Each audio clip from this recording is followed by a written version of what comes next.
ಅದು ಬರೀ ಹೈಪ್ ಮಾರೆ.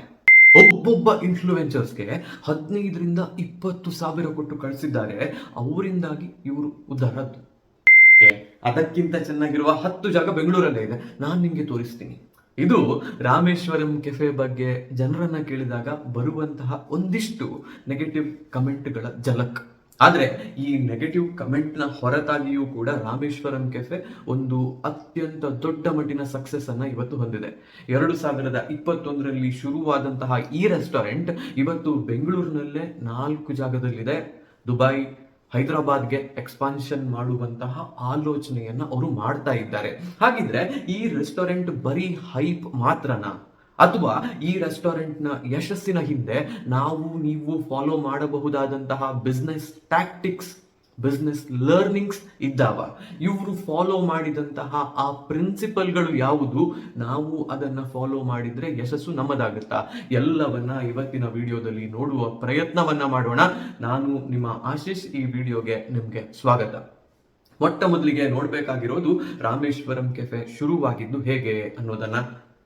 ರಾಘವೇಂದ್ರ ರಾವ್ ಮತ್ತು ದಿವ್ಯಾ ರಾಘವೇಂದ್ರ ರಾವ್ ಅಂತ ಹೇಳುವ ಇಬ್ರು ಈ ರೆಸ್ಟೋರೆಂಟ್ ನ ಹಿಂದೆ ಇರುವಂತಹ ಫೌಂಡರ್ಸ್. 2021ರಲ್ಲಿ ಇವರು ತಮ್ಮ ಮೊದಲ ರೆಸ್ಟೋರೆಂಟ್ ಅನ್ನು ಶುರು ಮಾಡ್ತಾರೆ. ಆದ್ರೆ ಶುರು ಮಾಡೋದಕ್ಕೆ ಇವರಿಗೆ ಇರುವಂತಹ ಎಕ್ಸ್ಪೀರಿಯನ್ಸ್ ಏನು ಅನ್ನುವಂತಹ ಪ್ರಶ್ನೆಯನ್ನ ಕೇಳಿದ್ರೆ, ರಾಘವೇಂದ್ರ ರಾವ್ 15+ ವರ್ಷಗಳ ಕಾಲ ರೆಸ್ಟೋರೆಂಟ್ ಬಿಸ್ನೆಸ್ ನಲ್ಲಿಯೇ ಇದ್ದವರು. ದಿವ್ಯಾ ಹೇಳ್ತಾರೆ, ರಾಘವೇಂದ್ರ ರಾವ್ ಹೋಟೆಲ್ನಲ್ಲಿ ಮಾಡದೇ ಇರುವಂತಹ ಕೆಲಸವೇ ಇರಲಿಲ್ಲ ಅಂತ. ಪಾತ್ರೆ ತೊಳೆಯೋದ್ರಿಂದ ಹಿಡಿದು ತರಕಾರಿ ಕಟ್ ಮಾಡುವವರೆಗೆ, ಅಡುಗೆ ಮಾಡೋದ್ರಿಂದ ಹಿಡಿದು ಕ್ಯಾಶಿಯರ್ ಆಗಿರುವಲ್ಲಿಯವರೆಗೆ, ಹೋಟೆಲ್ ಮ್ಯಾನೇಜರ್ ಕೆಲಸವನ್ನೂ ಕೂಡ ತಮ್ಮ 15 ವರ್ಷದ ಎಕ್ಸ್ಪೀರಿಯನ್ಸ್ ನಲ್ಲಿ ರಾಘವೇಂದ್ರ ರಾವ್ ಮಾಡಿದ್ರು. ಇವರು ಮೂಲತಃ ಒಬ್ಬ ಮೆಕ್ಯಾನಿಕಲ್ ಇಂಜಿನಿಯರ್ ಆಗಿದ್ರು ಕೂಡ ತಮ್ಮ ಕುಟುಂಬವನ್ನ ಎದುರು ಹಾಕಿಕೊಂಡು ರೆಸ್ಟೋರೆಂಟ್ ಬಿಸ್ನೆಸ್ಗೆ ಇಳಿತಾರೆ. ಆದ್ರೆ ಇಲ್ಲಿ ಹೇಳಿಕೊಳ್ಳುವ ಯಶಸ್ಸು ಇವರಿಗೆ ಆಗೋದಿಲ್ಲ. ಬಿಸ್ನೆಸ್ ಚೆನ್ನಾಗಿಯೇ ನಡೀತಿರುತ್ತೆ ಅಂತ ಹೇಳುವಾಗ ಲಾಸ್ ಮಾಡೋದನ್ನು ಶುರು ಮಾಡಿಕೊಳ್ತಾರೆ. ಇದಕ್ಕೆ ಕಾರಣ ಅವರ ಫಿನಾನ್ಷಿಯಲ್ ಪ್ಲಾನಿಂಗ್ ಮತ್ತೆ ದುಡ್ಡಿನ ವಿಚಾರದಲ್ಲಿ ಅವರಿಗೆ ಇದ್ದಂತಹ ಪ್ರಾಬ್ಲಮ್ಗಳು. ಇದನ್ನೇ ಸರಿಪಡಿಸಿಕೊಳ್ಳಬೇಕು ಅಂತ ಹೇಳುವ ಕಾರಣಕ್ಕೆ ದಿವ್ಯಾ ಅವರ ಭೇಟಿಯನ್ನ ರಾಘವೇಂದ್ರ ರಾವ್ ಮೊದಲಿಗೆ ಮಾಡಿದ್ದು.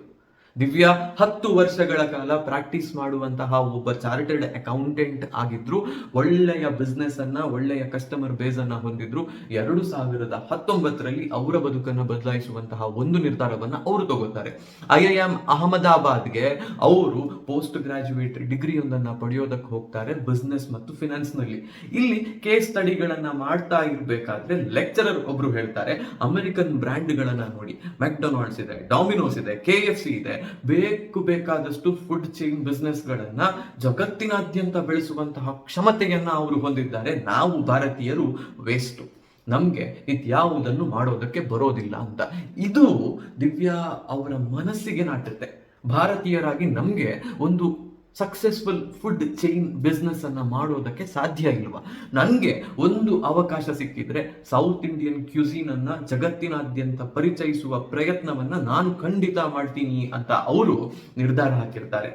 ಆದ್ರೆ ಪ್ರತಿಯೊಬ್ಬ ವ್ಯಕ್ತಿಯ ಹಾಗೆ ಒಂದು ಒಳ್ಳೆಯ ಸ್ಯಾಲರಿ ಬರುವಂತಹ ಇನ್ಕಮ್ ಜನರೇಟಿಂಗ್ ಕೆಲಸದಲ್ಲಿ ನೀವಿದ್ರೆ ಆ ಕೆಲಸವನ್ನ ಬಿಡೋದು ಯೋಚನೆ ಮಾಡಿದಷ್ಟು ಸುಲಭ ಅಲ್ಲ. ಆದ್ರೆ ರಾಘವೇಂದ್ರ ರಾವ್ ಮತ್ತೆ ಬಂದು ದಿವ್ಯಾ ಅವ್ರ ಹತ್ರ, ನಾನು ಈ ರೆಸ್ಟೋರೆಂಟ್ ಬಿಸ್ನೆಸ್ ಗಳನ್ನೆಲ್ಲ ನಿಲ್ಲಿಸಿ ಸ್ಕ್ರಾಚ್ ಇಂದ ಹೊಸತೊಂದು ರೆಸ್ಟೋರೆಂಟ್ ಓಪನ್ ಮಾಡಬೇಕು ಅಂತಿದ್ದೀನಿ, ನೀನು ನನಗೆ ಸಪೋರ್ಟ್ ಮಾಡ್ತೀಯಾ ಅಂತ ಕೇಳಿದಾಗ ದಿವ್ಯಾ ಗಟ್ಟಿ ಮನಸ್ಸು ಮಾಡಿ ತಮ್ಮ CA ಪ್ರಾಕ್ಟೀಸ್ ನಿಲ್ಲಿಸ್ತಾರೆ. ರಾಘವೇಂದ್ರ ರಾವ್ ಜೊತೆಗೂಡಿ ರಾಮೇಶ್ವರಂ ಕೆಫೆ ಶುರು ಮಾಡ್ತಾರೆ. ಈಗ ನಾವು ನೋಡಬೇಕಾಗಿರುವಂತಹ ವಿಚಾರ, ಈ ರೆಸ್ಟೋರೆಂಟ್ ಬರೀ ಹೈಪ್ ಮಾತ್ರನಾ ಅಥವಾ ಆಕ್ಚುಯಲ್ ಬಿಸ್ನೆಸ್ ಸ್ಟ್ರಾಟಜಿಗಳು ಇವರ ಯಶಸ್ಸಿಗೆ ಕಾರಣ ಆಯ್ತಾ ಅನ್ನೋದು. ನಾನು ಈ ರೆಸ್ಟೋರೆಂಟಿನ ಆಹಾರವನ್ನ ತಿಂದಿದ್ದೀನಿ. ಬೇರೆ ರೆಸ್ಟೋರೆಂಟ್ಗಳಿಗಿಂತ ಖಂಡಿತವಾಗಿಯೂ ಒಂದೇನೋ ವಿಚಾರ ಯುನೀಕ್ ಆಗಿದೆ, ಇವರದೊಂದು USP ಇದೆ ಅನ್ನೋದು ನನ್ನ ಕಣ್ಣಿಗಂತೂ ಬಿದ್ದಿದೆ. ಹಾಗಾದ್ರೆ ಇವರ ಬಿಸ್ನೆಸ್ ನಾನು ಅರ್ಥ ಮಾಡಿಕೊಂಡ ರೀತಿಯಲ್ಲಿ ಸಕ್ಸಸ್ಫುಲ್ ಆಗೋದಕ್ಕೆ ಇರೋ ಕಾರಣ ಏನು? ಪಾಯಿಂಟ್ ನಂಬರ್ 1, ಕನ್ಸಿಸ್ಟೆನ್ಸಿ ಅಂತ ಹೇಳೋದು. ನೀವು ಇವರ ಬೆಂಗಳೂರಿನಲ್ಲಿರುವಂತಹ ಯಾವುದೇ ಹೋಟೆಲ್ಗೆ ಹೋದ್ರು, ಯಾವುದೇ ಬ್ರಾಂಚ್ಗೆ ಹೋದ್ರು ಕೂಡ ನೀವು ತಿನ್ನುವಂತಹ ಆಹಾರ ಒಂದೇ ರುಚಿಯನ್ನ ಹೊಂದಿರುತ್ತೆ. ಒಂದು ರೆಸ್ಟೋರೆಂಟ್ ನಲ್ಲಿ ಇನ್ನೊಂದು ರುಚಿ, ಈ ರೆಸ್ಟೋರೆಂಟ್ ನಲ್ಲಿ ಮತ್ತೊಂದು ರುಚಿ ಅಂತ ಹೇಳುವ ವಿಚಾರ ಇಲ್ಲಿ ಇಲ್ಲ. This is the most important aspect. Consistency ಎಲ್ಲ ವಿಚಾರದಲ್ಲೂ ಇವರು ಮೇಂಟೈನ್ ಮಾಡ್ತಾರೆ. ಸರ್ವಿಸ್ ವಿಚಾರದಲ್ಲಿ, ಆಹಾರದ ವಿಚಾರದಲ್ಲಿ, ಬಳಕೆ ಮಾಡುವಂತಹ ಇಂಗ್ರೀಡಿಯೆಂಟ್ಸ್ ವಿಚಾರದಲ್ಲಿ. ದಿವ್ಯಾ ಇದೇ ಮಾತನ್ನ ಹೇಳ್ತಾರೆ. ನಾವು ನಮ್ಮ ಸರ್ವಿಸಸ್ಗೆ ಚಾರ್ಜ್ ಮಾಡುವ ದುಡ್ಡು ಹೆಚ್ಚು ಅಂತ ನಿಮಗೆ ಅನಿಸಬಹುದು, but that is because of the ingredients and the consistency of operations that we do ಅಂತ. ಇಲ್ಲಿ ಇವರು ರೆಫ್ರಿಜರೇಟರ್ಗಳ ಬಳಕೆ ಮಾಡೋದಿಲ್ಲ ಅಂತ ಹೇಳುವಂತಹದ್ದು ಇನ್ನೊಂದು ಅತಿ ಮುಖ್ಯ USP ನನ್ನ ಪಾಲಿಗೆ. ನೀವು ಯಾವುದೇ ರೆಸ್ಟೋರೆಂಟ್ಗೆ ಹೋಗಿ ನೋಡಿದ್ರೂ ಕೂಡ ಅಲ್ಲಿ ಫ್ರಿಡ್ಜ್ ಇಲ್ಲದೆ ಕೆಲಸ ಆಗೋದಿಲ್ಲ. ದೋಸೆ ಹಿಟ್ಟನ್ನ ಒಂದು ದಿನಕ್ಕೆ ಬೇಕಾದಷ್ಟು ಅಥವಾ 2 ದಿನಕ್ಕೆ ಬೇಕಾದಷ್ಟು ಕಡಿದು ಅದನ್ನ ಫ್ರಿಡ್ಜ್ ಅಲ್ಲಿ ಇಟ್ಟಿರ್ತಾರೆ. ಬೇಕಾದಾಗ ಫ್ರಿಡ್ಜ್ ಇಂದ ಹೊರಗೆ ತೆಗೆದು ದೋಸೆ ಪ್ರಿಪರೇಷನ್ ನಡೆಯುತ್ತೆ. ಚಟ್ನಿ, ಸಾಂಬಾರ್ ಎಲ್ಲದರ ಕಥೆಯೂ ಇದೇ ಆಗಿರುತ್ತೆ. ಆದ್ರೆ ರಾಮೇಶ್ವರಂ ಕೆಫೆಯಲ್ಲಿ ಇವರು ಫ್ರೆಶ್ನೆಸ್ ಮತ್ತೆ ಕ್ವಾಲಿಟಿಗೆ ತುಂಬಾ ದೊಡ್ಡ ಮಟ್ಟದ ಇಂಪಾರ್ಟೆನ್ಸ್ ಅನ್ನ ಕೊಡ್ತಾರೆ. ರೆಸ್ಟೋರೆಂಟ್ ಶುರು ಮಾಡಬೇಕಾದ್ರೆ ಇದ್ದಂತಹ ಒಂದು ಅತಿ ದೊಡ್ಡ ಪ್ರಶ್ನೆ ಇದೇ ಆಗಿತ್ತು ಅಂತ ಹೇಳ್ತಾರೆ ದಿವ್ಯಾ ಅವರು. ಹೇಗೆ ಫ್ರೆಶ್ ಆಗಿರುವಂತಹ ಆಹಾರವನ್ನ, ರೆಫ್ರಿಜರೇಟ್ ಮಾಡದೇ ಇರುವಂತಹ ಆಹಾರವನ್ನ ಕೊಡಬೇಕು ಅಂತ ನಾವು ಡಿಸ್ಕಸ್ ಮಾಡ್ತಾ ಇದ್ವಿ. ರಾಘವೇಂದ್ರ ಒಂದು ಐಡಿಯಾ ಕೊಡ್ತಾರೆ, ನಮ್ಮ ರೆಸ್ಟೋರೆಂಟ್ ಅಲ್ಲಿ ಫ್ರಿಡ್ಜ್ ಉಪಯೋಗ ಮಾಡೋದೇ ಬೇಡ ಅಂತ. ಹಾಗಾಗಿ ನಮ್ಮ ಫುಡ್ ಫ್ರೆಶ್ ಆಗಿರುತ್ತೆ ಅಂತ ಹೇಳ್ತಾರೆ. ದಿನಕ್ಕೆ 4 ರಿಂದ 5 ಸತಿ ಇವರು ದೋಸೆ ಹಿಟ್ಟನ್ನ ನೆನೆಯೋದಕ್ಕೆ ಹಾಕ್ತಾರೆ, ದೋಸೆ ಹಿಟ್ಟನ್ನ ಮಾಡ್ತಾರೆ ಅಂಡ್ ಫ್ರೆಶ್ ಆಗಿರುವಂತಹ ದೋಸೆ ಪ್ರಿಪೇರ್ ಆಗುತ್ತೆ. ಅರ್ಧ ಗಂಟೆಗೊಮ್ಮೆ ಹೊಸತ್ತಾಗಿ ಚಟ್ನಿ ಮಾಡ್ತಾರಂತೆ, ಗಂಟೆಗೊಮ್ಮೆ ಹೊಸತ್ತಾಗಿ ಸಾಂಬಾರ್ ಮಾಡ್ತಾರಂತೆ. ಸೊ ನೀವು ಯಾವುದೇ ಕ್ಷಣದಲ್ಲಿ ಅವರ ಹೋಟೆಲ್ನಲ್ಲಿ ತಿನ್ನುವಂತಹ ಆಹಾರ ಜಸ್ಟ್ ಅರ್ಧ ಗಂಟೆಯಿಂದ 1 ಗಂಟೆ ಮುಂಚೆ ಪ್ರಿಪೇರ್ ಆಗಿರುತ್ತೆ. ಆ ಫ್ರೆಶ್ನೆಸ್ ನಿಮ್ಗೆ ಸಿಗುತ್ತೆ. ಕನ್ಸಿಸ್ಟೆನ್ಸಿ ಮೇಂಟೈನ್ ಮಾಡಬೇಕು ಅಂತ ಹೇಳಿದ್ರೆ ಇನ್ನೊಂದು ಅತಿ ಮುಖ್ಯ ವಿಚಾರ ಇರೋದು, ಎಲ್ಲ ರೆಸ್ಟೋರೆಂಟ್ಗಳಲ್ಲಿಯೂ ಆಹಾರ ತಯಾರಾಗುವ ಕ್ರಮ ಮತ್ತು ಅದಕ್ಕೆ ಬಳಕೆಯಾಗುವಂತಹ ಪದಾರ್ಥಗಳು, ಅದರ ಪ್ರಪೋರ್ಷನ್ಸ್ ಎಲ್ಲವೂ ಸೇಮ್ ಆಗಿರಬೇಕು. ಇದೇ ಕಾರಣಕ್ಕೆ ರಾಮೇಶ್ವರಂ ಕೆಫೆಯಲ್ಲಿ ಕೆಲಸ ಮಾಡುವಂತಹ ಪ್ರತಿಯೊಬ್ಬ ಕಿಚನ್ ಸ್ಟಾಫ್ 7 ರಿಂದ 8 ತಿಂಗಳುಗಳ ಟ್ರೈನಿಂಗ್ ಅನ್ನ ಹೊಂದಿರುತ್ತಾರೆ. ಒಂದು ರೆಸ್ಟೋರೆಂಟ್ ಓಪನ್ ಆಗೋದಕ್ಕಿಂತ 8 ತಿಂಗಳ ಮುಂಚೆಗೆ ಕಿಚನ್ ಸ್ಟಾಫ್ ಅನ್ನ ಹೈಯರ್ ಮಾಡಿ ಅವರಿಗೆ ಟ್ರೈನಿಂಗ್ ಕೊಟ್ಟು ಇವರಿಗೆ ಬೇಕಾದಂತಹ ಕ್ವಾಲಿಟಿಯಲ್ಲಿ ಕೆಲಸ ಮಾಡೋದು ಅವರ ಕೈಯಲ್ಲಿ ಸಾಧ್ಯ ಇದೆ ಅಂತ ಹೇಳಿದ್ರೆ ಮಾತ್ರ ಅವರನ್ನ ರಿಟೈನ್ ಮಾಡ್ತಾರೆ. ಇಲ್ಲದಿದ್ರೆ ಅವರಿಗೆ ರಾಮೇಶ್ವರಂ ಕೆಫೆಯಲ್ಲಿ ಕೆಲಸ ಸಿಗೋದಿಲ್ಲ. ಇದು ಇನ್ನೊಂದು ಅತಿ ಮುಖ್ಯ ಅಂಶ ರಾಮೇಶ್ವರಂ ಕೆಫೆ ಯಶಸ್ವಿ ಆಗೋದಕ್ಕೆ. ದಿವ್ಯಾರಾವ್ ಇನ್ನೊಂದು ಅತಿ ಮುಖ್ಯ ಅಂಶವನ್ನ ಮಾತಾಡ್ತಾರೆ. ನಮ್ಮ ಪ್ರಿಪರೇಷನ್ಸ್ ನಲ್ಲಿ baking soda, artificial food colouring ಬಳಕೆಗೆ ಆಸ್ಪದ ಇಲ್ಲ, ಇತ್ಯಾವುದನ್ನು ನಾನು ಬಳಕೆ ಮಾಡೋದಿಲ್ಲ ಅಂತ. ಈ 2 ಐಟಮ್ಗಳ ಬಳಕೆ ಆಗಿಲ್ಲ ಅಂದ್ರೆ ನಿಮ್ಮ ಹೊಟ್ಟೆ ತಣ್ಣಗಿರುತ್ತೆ, ಯಾವುದೇ ರೀತಿಯ ಅಡ್ವರ್ಸ್ ಎಫೆಕ್ಟ್ಸ್ ಫುಡ್ ಅನ್ನ ತಿಂದ ಮತ್ತೆ ನಿಮಗೆ ಬರೋದಿಲ್ಲ. ಈ ಕಾರಣದಿಂದಾಗಿ ಅಲ್ಲಿನ ಫುಡ್ ಚೆನ್ನಾಗಿತ್ತು ಅನ್ನೋದು ನಿಮ್ಗನ್ಸುತ್ತೆ. ಶುದ್ಧವಾದಂತಹ ದೇಸಿ ತುಪ್ಪವನ್ನ ಬಳಕೆ ಮಾಡ್ತೀನಿ ಅಂತ ಅವ್ರು ಹೇಳ್ತಾರೆ. ತುಪ್ಪದ ಬಳಕೆ ಸ್ವಲ್ಪ ಹೆಚ್ಚಿದೆಯಾ ಅಂತ ನನಗೆ ಪರ್ಸನಲಿ ಅನ್ಸುತ್ತೆ, ಬಟ್ ಅದನ್ನ ಇಷ್ಟಪಡುವ ಜನ ತುಂಬಾ ಇದ್ದಾರೆ. ಅಂದ್ರೆ I don't have a problem, and if that is attributing to their success then also I don't have a problem. ಇದು ಇನ್ನೊಂದು ಪಾಯಿಂಟ್ ಇರೋದು. ಪ್ರೀಮಿಯಂ ಇಂಗ್ರೀಡಿಯೆಂಟ್ಗಳ ಬಳಕೆ, ಅತ್ಯಂತ ಕ್ಲೀನ್ ಆಗಿರುವಂತಹ ರೆಸ್ಟೋರೆಂಟ್, ಓಪನ್ ಕಿಚನ್ ಅನ್ನ ಇವರು ಮೇಂಟೈನ್ ಮಾಡ್ತಾರೆ. ಕ್ವಿಕ್ ಸರ್ವಿಸ್ ರೆಸ್ಟೋರೆಂಟ್ ಆಗಿರೋದ್ರಿಂದ ನೀವೇ ಸರ್ವಿಸ್ ತಗೊಳ್ಳೋದಕ್ಕೆ ಆಲ್ಮೋಸ್ಟ್ ಅಲ್ಲಿ ಕೌಂಟರ್ಗೆ ಹೋದಾಗ ಇಡೀ ಕಿಚನ್ ನಿಮ್ಮ ಕಣ್ಣಿಗೆ ಕಾಣುತ್ತೆ, ಕ್ಲೀನ್ ಆಗಿ ಪಳ ಹೊಳಿತಾ ಇರುತ್ತೆ. ಒಬ್ಬ ಕ್ಲೀನಿಂಗ್ ಸ್ಟಾಫ್ ಅಲ್ಲಿ ಕ್ಲೀನ್ ಮಾಡಿಕೊಂಡೇ ಇರ್ತಾರೆ. ಕೂತ್ಕೊಳ್ಳೋದಕ್ಕೆ ಜಾಗ ಇಲ್ಲದಿದ್ರೂ ಕೂಡ ರಾಮೇಶ್ವರಂ ಕೆಫೆ ತುಂಬಾ ಕ್ಲೀನ್ ಆಗಿರುತ್ತೆ. ಇನ್ನೊಂದು ವಿಚಾರ ಇವರ ಯಶಸ್ಸಿಗೆ ಕಾರಣ ಆಗ್ತಾ ಇರೋದು ಇವರ ಕ್ಯುಸೀನ್ ಮತ್ತು ಈ ಕ್ಯುಸೀನ್ ನ ಮೇಲೆ ಇವರಿಗೆ ಇಡುವಂತಹ ಹಿಡಿತ. ಅಥೆಂಟಿಕ್ ಸೌತ್ ಇಂಡಿಯನ್ ಐಟಮ್ಗಳನ್ನ ಮಾತ್ರ ಮಾರಾಟ ಮಾಡ್ತೀವಿ, ಎಲ್ಲದಕ್ಕೂ ವೆಂಚರ್ ಮಾಡೋದಿಲ್ಲ ಅಂತ ಹೇಳ್ತಾರೆ.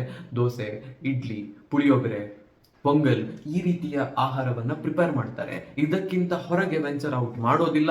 ಸೌತ್ ಇಂಡಿಯನ್, ಅಥೆಂಟಿಕ್ ಅಂತ ಹೇಳುವಂತಹ 2 ಟ್ಯಾಗ್ಗಳನ್ನ ಬಳಕೆ ಮಾಡ್ತಾರೆ. ಅದು 2 ಇವರಿಗೆ ಸಹಾಯವನ್ನ ಮಾಡುತ್ತೆ.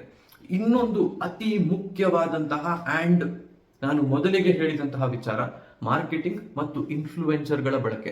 ದಿವ್ಯಾರಾವ್ ಹೇಳ್ತಾರೆ, ನಾನು ಒಬ್ಬರಿಗೂ ದುಡ್ಡು ಕೊಟ್ಟು ಮಾರ್ಕೆಟಿಂಗ್ ಮಾಡಿಸಿಲ್ಲ, ಯಾವ ಇನ್ಫ್ಲೂಯೆನ್ಸರ್ಗೂ ಕೂಡ ದುಡ್ಡು ಕೊಟ್ಟು ಕರೆಸಿಲ್ಲ ಅಂತ. ಇವರು ಹೇಳೋದು ಸತ್ಯ ಅನ್ನೋದನ್ನ ನಾವು ನಂಬಿದ್ರೆ, ಇನ್ಫ್ಲೂಯೆನ್ಸರ್ಗಳು ತಾವೇ ಬಂದಿದ್ರು, ಫುಡ್ ಕ್ವಾಲಿಟಿ ಇಂದಾಗಿ ಇನ್ಸ್ಪೈರ್ ಆದ್ರು, ವಿಡಿಯೋಗಳನ್ನ ಮಾಡಿದ್ದು, ಅದು ಜನರಿಗೆ ಮುಟ್ಟಿತು. ಆರ್ ನೀವು ಅವರನ್ನ ಡೌಟ್ ಮಾಡಿ, ಸ್ಪೆಕ್ಯುಲೇಟ್ ಮಾಡಿ ಇಲ್ಲ ದುಡ್ಡು ಕೊಟ್ಟೆ ಇನ್ಫ್ಲೂಯೆನ್ಸರ್ಸ್ ಅನ್ನ ಕರೆಸಿದ್ರು ಅನ್ನುವ ಆಲೋಚನೆ ಮಾಡಿದ್ರೂ ಕೂಡ, ಇದು ಬರೀ ಒಂದು ಹೈಪ್ ಆಗಿತ್ತು ಅಂತ ಆಲೋಚನೆ ಮಾಡಿದ್ರೂ ಕೂಡ, ಇವತ್ತು ದಿನಕ್ಕೆ 7,500 ಆರ್ಡರ್ಗಳನ್ನ ಇವರ ಒಂದೊಂದು ರೆಸ್ಟೋರೆಂಟ್ ತಗೊಳ್ಳುತ್ತಂತೆ. 7,500 ಆರ್ಡರ್ಸ್ ಅಂತ ಹೇಳಿದ್ರೆ ಇಷ್ಟೂ ಜನ ಬರೀ ಹೈಪ್ ಇಂದ ಮಾತ್ರ ರೆಸ್ಟೋರೆಂಟ್ಗೆ ಬರ್ತಾರಾ, ಮತ್ತೆ ಮತ್ತೆ ರೆಸ್ಟೋರೆಂಟ್ಗೆ ಬರೀ ಹೈಪ್ ನ ಕಾರಣದಿಂದಾಗಿ ಬರ್ತಾರಾ ಅನ್ನುವ ಪ್ರಶ್ನೆಯನ್ನ ಮಾಡಿದ್ರೆ it is not at all possible. Quality ಇಲ್ಲದಿದ್ರೆ, ಅಲ್ಲಿ ಆಹಾರದ ಗುಣಮಟ್ಟ ಇಲ್ಲದಿದ್ರೆ, ಟೇಸ್ಟ್ ಇಲ್ಲದೆ ಇದ್ರೆ, ನೀವು ಕ್ರಿಯೇಟ್ ಮಾಡಿದಂತಹ ಹೈಪ್ 1 ತಿಂಗಳು ನಿಮ್ಮನ್ನ ಬದುಕಿಸಬಹುದು. But in restaurant business you can not survive on hype for years. ಇದು ನನ್ನ ಅನಾಲಿಸಿಸ್. ಮಾರ್ಕೆಟಿಂಗ್ ಚೆನ್ನಾಗಿ ಮಾಡಿದ್ದಾರೆ, ಇನ್ಫ್ಲೂಯೆನ್ಸರ್ಗಳ ಬಳಕೆಯನ್ನ ಮಾಡಿದ್ದಾರೆ, ಸೋಷಿಯಲ್ ಮೀಡಿಯಾದ ಬಳಕೆಯನ್ನ ಮಾಡಿದ್ದಾರೆ. ಬೆಂಗಳೂರಿನಲ್ಲಿ ಇರುವಂತಹ IT ಕ್ರೌಡ್ ಇವರ ಕಡೆಗೆ ಸಕ್ಕರೆಗೆ ಇರುವೆ ಮುತ್ತಿಕೊಂಡ ಹಾಗೆ ಮುತ್ತಿಕೊಳ್ಳೋದಕ್ಕೆ ಹೋಗ್ತಿದೆ, ಎಲ್ಲವೂ ನಿಜ. ಬಟ್ ಹೀಗೆ ಬಂದವರನ್ನ ಇವರು ರಿವಾರ್ಡ್ ಮಾಡ್ತಾ ಇರೋದು ಅತ್ಯುತ್ತಮವಾದಂತಹ ಆಹಾರದಿಂದ, ಅತ್ಯುತ್ತಮವಾದಂತಹ ಸ್ಟ್ಯಾಂಡರ್ಡ್ನಿಂದ. ಇದು 2 ಇರೋದ್ರಿಂದಲೇ ಇವರು ಸಕ್ಸಸ್ಫುಲ್ ಆಗ್ತಾ ಇರೋದು. ನನ್ನ ಮಟ್ಟಿಗೆ ಕೊನೆಯ ಪಾರ್ಟ್ ತುಂಬಾ ಇಂಪಾರ್ಟೆಂಟ್ ಆಗುತ್ತೆ. ಬಿಸ್ನೆಸ್ ಟೇಕ್ ಅವೇಗಳು ಏನು, ಇದನ್ನ ನಾವು ರೆಪ್ಲಿಕೇಟ್ ಮಾಡೋದಾದ್ರೆ ಕಲಿಬೇಕಾಗಿರುವಂತಹದ್ದು ಏನು? ದಿವ್ಯಾ ಅವರು ಹೇಳುವ ರೀತಿಯಲ್ಲಿಯೇ ಇದರ ಹಿಂದೆ ಇರುವಂತಹದ್ದು ವರ್ಷಗಳ ಕಾಲ ನಡೆಸಿದಂತಹ ಹೋಮ್ವರ್ಕ್, ವರ್ಷಗಳ ಕಾಲ ನಡೆಸಿದಂತಹ ಮಾರ್ಕೆಟ್ ರಿಸರ್ಚ್.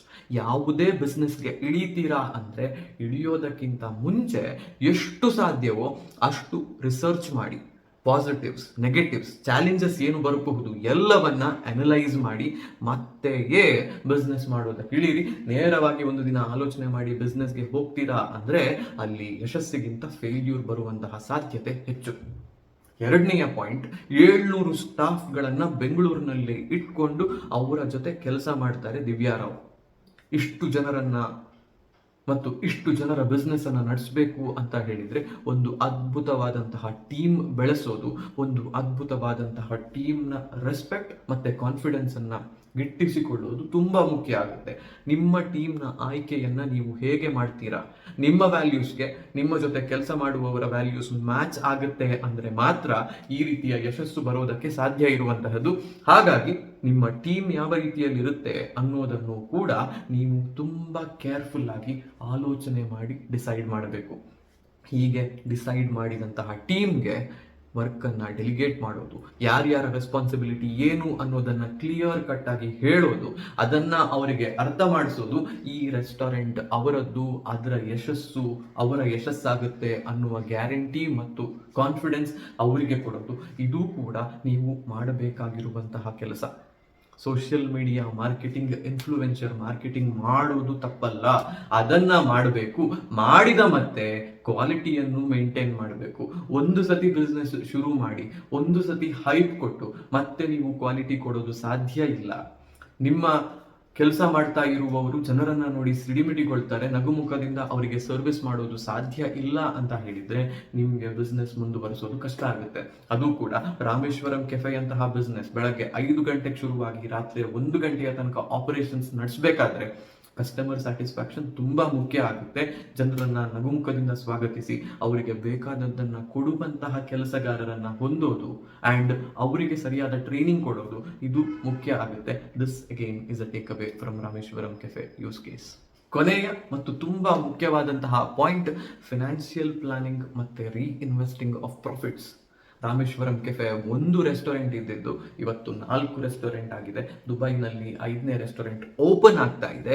ಇದಕ್ಕೆಲ್ಲ ಕಾರಣ ಅವರ ಸೂಪರ್ ಆಗಿರುವಂತಹ ಫೈನಾನ್ಷಿಯಲ್ ಪ್ಲಾನಿಂಗ್, ಮತ್ತಿನ್ನೊಂದು ಅವರಿಗೆ ಬಂದಂತಹ ಪ್ರಾಫಿಟ್ ಅನ್ನ ಇದೇ ಬಿಸ್ನೆಸ್ ನಲ್ಲಿ ಮತ್ತೆ ರೀಇನ್ವೆಸ್ಟ್ ಮಾಡ್ತಾ ಇರೋದು. ಬದುಕಿನಲ್ಲಿ, ಇನ್ವೆಸ್ಟ್ಮೆಂಟ್ಗಳಲ್ಲಿ, ಬಿಸ್ನೆಸ್ನಲ್ಲಿ ನಿಮ್ಮ ಪ್ರಾಫಿಟ್ ಅನ್ನ ರೀಇನ್ವೆಸ್ಟ್ ಮಾಡಿದಾಗ ಮಾತ್ರ ನಿಮಗೆ ಎಕ್ಸ್ಪೋನೆನ್ಷಿಯಲ್ ಗ್ರೋತ್ ಸಿಗೋದು ಸಾಧ್ಯ ಆಗುತ್ತೆ. ಇದನ್ನ ರಾಮೇಶ್ವರಂ ಕೆಫೆಯ ಯೂಸ್ ಕೇಸ್ನಿಂದ ನಾನು ಕಲ್ತಿದ್ದೀನಿ. ನೀವು ಏನಾದರೂ ಕಲ್ತ್ರಿ ಅಂತ ಅನ್ಸಿದ್ರೆ, ಈ ವಿಡಿಯೋ ಯೂಸ್ಫುಲ್ ಆಗಿತ್ತು ಅಂತ ಅನ್ಸಿದ್ರೆ ದಯವಿಟ್ಟು ಬೇರೆಯವರ ಜೊತೆ ಇದನ್ನ ಶೇರ್ ಮಾಡಿ. ನನ್ನ ಈ ಚಾನೆಲ್ಗೆ ಸಬ್ಸ್ಕ್ರೈಬ್ ಮಾಡಿ. ಈ ವಿಡಿಯೋ ಏನನ್ನಿಸ್ತು ಅನ್ನೋದನ್ನ ಕಮೆಂಟ್ನಲ್ಲಿ ಅಭಿಪ್ರಾಯಗಳ ಮೂಲಕ ತಿಳಿಸಿ. ಒಂದು ಲೈಕ್ ಕೂಡ ಮಾಡಿ. ರಾಮೇಶ್ವರಂ ಕೆಫೆ ಬರೀ ಹೈಪಾ ಅನ್ನುವಂತಹ ನಿಮ್ಮ ಅನಿಸಿಕೆಯನ್ನ ಕಮೆಂಟ್ ಮಾಡಿ ಹೇಳಿ. ಹೋಗಿ ಬರ್ತೀನಿ. ನಾನು ನಿಮ್ಮ ಆಶೀಶ್ ಸಾರಡ್ಕ.